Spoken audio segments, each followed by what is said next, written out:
ചാലക്കുടി പോട്ട bank കവർച്ചാ case പ്രതി Rijo ആന്റണിയെ police കോടതിയിൽ എത്തിച്ചു. കൂടുതൽ തെളിവെടുപ്പിനായി പോലീസ് ഇന്ന് പ്രതിയെ കസ്റ്റഡിയിൽ വാങ്ങും. വിവരങ്ങളുമായി ഇപ്പോൾ തിയോഫിൻ ചേരുന്നുണ്ട്. തിയോഫിൻ, ഈ കേസുമായി ബന്ധപ്പെട്ട് കൂടുതൽ തെളിവെടുപ്പ് എന്ന് പറയുമ്പോൾ ഈ ഒറ്റയ്ക്കാണ് ഈ റിജോ ജോൺ ഈ കൃത്യം നടത്തിയെന്നുള്ള പോലീസിന് നേരത്തെ ബോധ്യപ്പെട്ട് കഴിഞ്ഞു.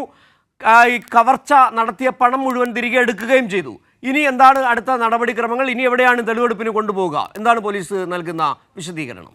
സിജു, ഈ ബാങ്ക് കവർച്ച കേസുമായി ബന്ധപ്പെട്ടുള്ള പ്രധാന തെളിവെടുപ്പെല്ലാം പൂർത്തിയായിട്ടുണ്ട്. പക്ഷേ അല്പം കൂടി തെളിവെടുപ്പുകൾ ബാക്കിയുണ്ട്. അതായത് ഈ വിഷയത്തിൽ ഇനി ഈ പ്രതി സഞ്ചരിച്ച ഒരു വാഹനമുണ്ട്. ആ വാഹനത്തിൽ, അതായത് പ്രതിയുടെ സ്വന്തം വാഹനമാണ്, ആ വാഹനം പോലീസ് കണ്ടെടുത്തിട്ടുണ്ട്. പോലീസ് കസ്റ്റഡിയിൽ നിലവിലുണ്ട്. ചാലക്കുടി പോലീസ് സ്റ്റേഷനിൽ വാഹനമുണ്ട്.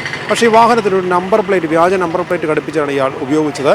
ഈ കവർച്ചാ സമയത്തും അതിനുശേഷവും ആ നമ്പർ പ്ലേറ്റ് പ്രതി ഒരു പുഴയിൽ എറിഞ്ഞു കളഞ്ഞു എന്നാണ് പോലീസിനോട് പറഞ്ഞിട്ടുള്ളത്. പക്ഷേ അക്കാര്യം പോലീസ് പൂർണ്ണമായും അത് വിശ്വസിച്ചിട്ടില്ല. ആ നമ്പർ പ്ലേറ്റ് വീണ്ടെടുക്കാൻ സാധിക്കുമെങ്കിൽ അതിനുള്ളൊരു ശ്രമം കൂടി നടത്തേണ്ടതുണ്ട്.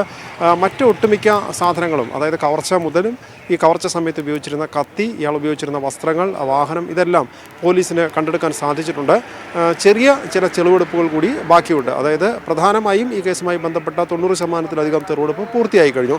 പക്ഷേ അല്പം കൂടി മറ്റ് തെളിവെടുപ്പുകൾ കൂടി പൂർത്തിയാക്കണം. കാരണം ആ കേസിന് കുറ്റപത്രം സമർപ്പിക്കുന്നതിന് മുൻപായി അത്തരം കാര്യങ്ങൾ കൂടി പോലീസിന് നടപ്പിലാക്കേണ്ടതുണ്ട്. അത് ഈ റിമാൻഡ് കാലാവധിക്കുള്ളിൽ തന്നെ കസ്റ്റഡിയിൽ വാങ്ങി ആ തെളിവെടുപ്പ് പൂർത്തിയാക്കാനാണ് പോലീസിൻ്റെ ഉദ്ദേശം. ഇതിനായി 5 ദിവസത്തെ കസ്റ്റഡി അപേക്ഷ പോലീസ് നൽകിയിരുന്നു. ഇന്നലെ തന്നെ നൽകിയിരുന്നു. ആ കസ്റ്റഡി അപേക്ഷ കോടതി ഇപ്പോൾ പരിഗണിച്ചുകൊണ്ടിരിക്കുകയാണ്. ഒരു 10:00 പ്രതിയെ പ്രൊഡക്ഷൻ വാറണ്ട് ഉള്ളതിൻ്റെ അടിസ്ഥാനത്തിൽ രാവിലെ തന്നെ വിയ്യൂരിലെ ജില്ലാ ജയിലിൽ നിന്നും പോലീസ് ഈ പ്രതിയെ കൂട്ടിക്കൊണ്ടുവന്ന് കോടതിയിൽ ഹാജരാക്കിയിട്ടുണ്ട്. 10:00 പ്രതിയെ കോടതിയിൽ എത്തിക്കുകയും ചെയ്തു. നിലവിൽ കോടതി കസ്റ്റഡി അപേക്ഷ പരിഗണിച്ചുകൊണ്ടിരിക്കുന്നു. അല്പസമയത്തിനകം പോലീസ് കസ്റ്റഡിയിൽ പ്രതിയെ വിടുമെന്നാണ് നമുക്ക് ലഭ്യമാകുന്ന വിവരം. 5 ദിവസത്തെ അപേക്ഷ പോലീസ് നൽകിയിട്ടുണ്ടെങ്കിൽ കൂടി ഇത്രയധികം തെളിവെടുപ്പിൻ്റെ അല്ലെങ്കിൽ 5 ദിവസത്തെ ആവശ്യം നിലവിൽ ഉണ്ടാകാൻ സാധ്യതയില്ലെന്നായിരിക്കും ഒരുപക്ഷെ കോടതിയുടെ ഒരു വിലയിരുത്തൽ. അങ്ങനെയെങ്കിൽ ഒരു 2-3 ദിവസത്തേക്ക് കസ്റ്റഡിയിൽ വിടും.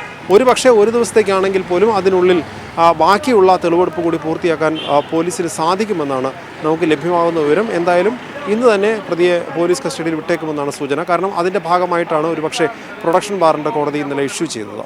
സിജു.